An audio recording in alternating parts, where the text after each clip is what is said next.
here James goes. My friends, this is the centipede, and let me make it known.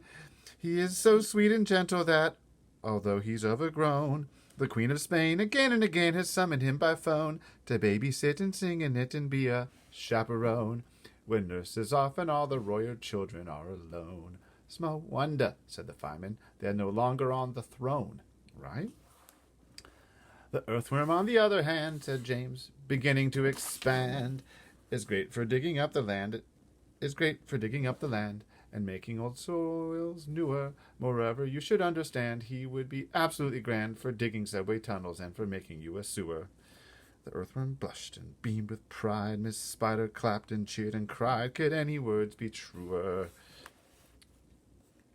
And the grasshopper, ladies and gents, is a boon in millions and millions of ways. You only have to ask him to play you a tune, and he plays and plays and plays.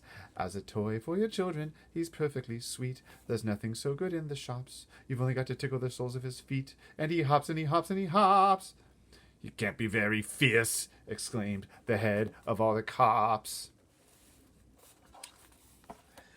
And now with that excuse, I'd like to introduce this charming glowworm lover of simplicity.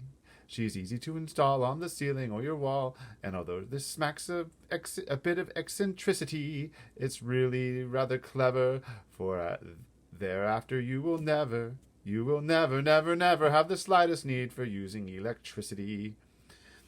At which no less than 52 policemen cried, if this is true, that creature will get some fabulous publicity.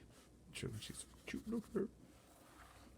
And here we have Miss Spider with a smile of thread and cider, who has personally requested me to say that she's never met Miss Muffet or her charming little tuffet.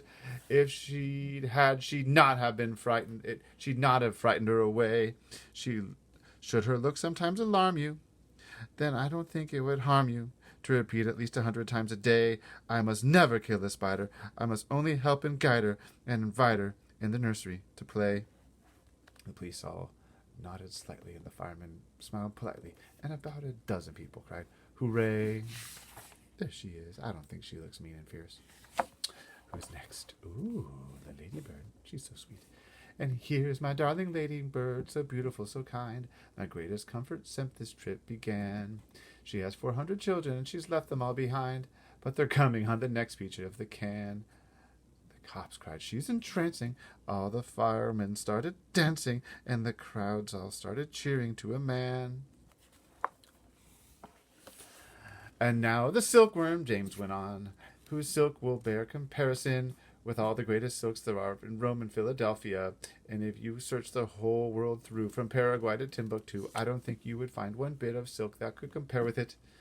Even the shops of Singapore don't have the stuff, and what is more, this silkworm had, I'll have you know, the honor not so long ago to spin and weave and press and so impress the Queen of England's wedding dress. Not true. And she's already made and sent a waistcoat for your president. Well, good for her, the cops cried out. And all at once a mighty shout went up around the Empire State. Let's get them down at once. Why, wait!